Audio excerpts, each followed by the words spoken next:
दोस्तों, पिछले 12-13 दिनों से सोशल मीडिया, समाचार पत्र, यूट्यूब और इंटरनेट पर एक नाम की चर्चा बहुत जोरों शोरों से चल रही थी। वह नाम है अर्चना तिवारी, जो कि अचानक से ट्रेन से ही गायब हो गई थी।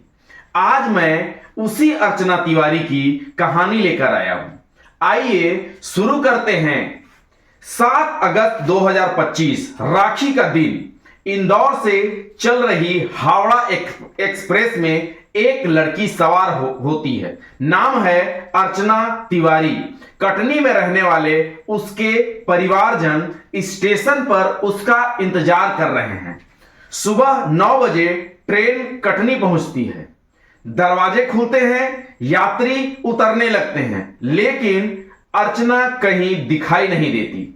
उसकी बर्थ पर सामान पड़ा रहता है, लेकिन अर्चना खुद गायब। यहीं से शुरू होती है मध्य प्रदेश की सबसे चर्चित गुमशुदगी की कहानी। कटनी पुलिस और जीआरपी तुरंत एक्टिव हो जाते हैं। मोबाइल फोन रात 3 बजे से बंद मिलता है। परिवार हैरान, मीडिया सवाल पूछने लगता है। क्या अर्चना ट्रेन से गिरी? क्या उसका अपहरण हुआ या फिर उसने आत्महत्या कर ली? 70 से ज्यादा पुलिसकर्मी, 500 से अधिक सीसीटीवी फुटेज और गोताखोरों की टीमें नदी तक खंगाल डालती है, लेकिन अर्चना तिवारी का कोई सुराग नहीं मिलता। तभी कॉल डिटेल्स से निकलते हैं 2 नाम। सारांश, जिसने अर्चना लगातार संपर्क में बनी हुई थी, और दूसरा राम तोमर, जो कि पुलिस अफसर होता है, जिसने उसके लिए टिकट बुक किया था। राम तोमर से पूछताछ होती है, लेकिन वह क्लीन निकलता है। अब शक की सुई सीधी जाती है सारांश पर। पुलिस जब सारांश को पकड़ती है और सख्ती से पूछती है, तो कहानी एकदम पलट जाती है। सारांश बताता है कि अर्चना गुम नहीं हुई है, बल्कि वह तो अपनी मर्जी से नेपाल चली गई है। असल वजह सामने आती है। अर्चना के घर वालों ने उसकी शादी एक पटवारी से तय कर दी थी, लेकिन अर्चना पढ़ाई जारी रखना चाहती थी। उसका सपना था जज बनने का, और इसी दबाव से बचने के लिए उसने अपनी गुमशुदगी का नाटक रच डाला।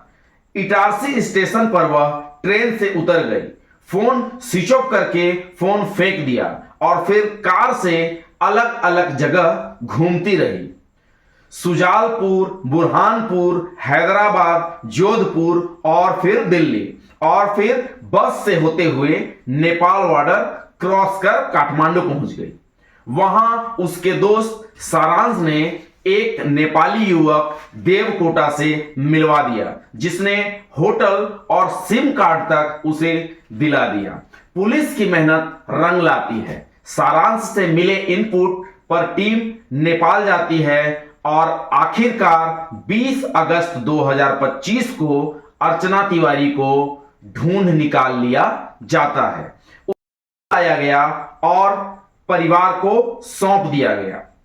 इससे साफ हो गया कि यह कोई अपराध नहीं, बल्कि व्यक्तिगत फैसले से लिया गया कदम था। सारांश और उसके साथी ड्राइवर पर कार्यवाही हुई, लेकिन अर्चना पर कोई केस दर्ज नहीं किया गया। 12 दिन सैकड़ों पुलिसकर्मी, हजारों लीटर पेट्रोल, 500 सीसीटीवी फुटेज और एक राज्य की सांसें थमी रही। आखिरकार पता चला कि अर्चना ने यह सब सिर्फ इसलिए किया क्योंकि वह अपनी मर्जी से जिंदगी जीना चाहती थी। अर्चना तिवारी का केस सिर्फ एक गुमशुदगी की कहानी नहीं है, बल्कि समाज के लिए एक बड़ा संदेश भी है। इस घटना से हमें यह बात समझनी चाहिए कि अर्चना जज बनना चाहती थी, लेकिन परिवार ने उसकी शादी तय कर दी। हमें समझना होगा कि हर लड़की का सपना और करियर भी उतना ही महत्वपूर्ण है जितना कि एक बेटे का। अगर अर्चना ने परिवार से खुलकर बात की होती तो शायद इतनी बड़ी घटना न होती।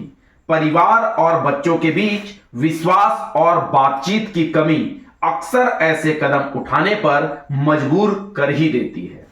समाज में यह सोच अभी भी गहरी है कि लड़की की सेटलमेंट शादी से हो जानी चाहिए। इस केस ने दिखाया कि आज की पीढ़ी पहले करियर फिर शादी को प्राथमिकता देती है।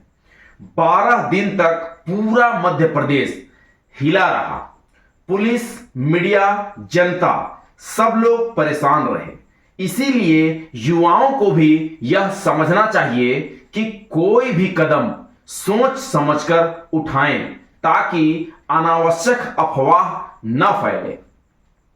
अर्चना सुरक्षित थी, लेकिन गुमशुदगी ने लाखों लोगों की धड़कनें बढ़ाकर रख दी थी। समाज को ऐसा माहौल बनाना होगा जहां बेटियां अपने फैसले सुरक्षित तरीके से ले सकें। अंत में एक नैतिक संदेश, वो भी मेरी तरफ से। लड़कियों के सपनों की पंख दीजिए, उनके फैसलों को सुनिए।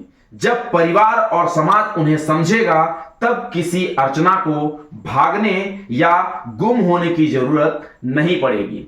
दोस्तों, जितनी भी बातें मैंने यहां पर आप सभी को बताई, यह सारी बातें अर्चना तिवारी ने ही वापस आने के बाद पुलिस को बताई है। न जाने क्यों मुझे अभी भी पूरी तरह से यकीन नहीं हो पा रहा है कि जितनी भी बातें अर्चना तिवारी ने बताई हैं सिर्फ यही बात है। मुझे लगता है कि बात कुछ और ही है जो कि अर्चना तिवारी बताना नहीं चाहती, क्योंकि इतनी पढ़ी लिखी लड़की जो जज की पढ़ाई कर रही हो, सिर्फ शादी से बचने के लिए इतना बड़ा रिस्क तो नहीं उठाएगी। शादी से बचने के लिए बहुत सारे आसान तरीके हो सकते थे। खैर, जो भी हो, लड़की घर वापस आ गई, इससे बड़ी खुशी की बात और क्या होगी। तो दोस्तों, यह थी अर्चना तिवारी की कहानी। यह कहानी आपको कैसी लगी कमेंट के माध्यम से जरूर बताइएगा। बहुत बहुत धन्यवाद।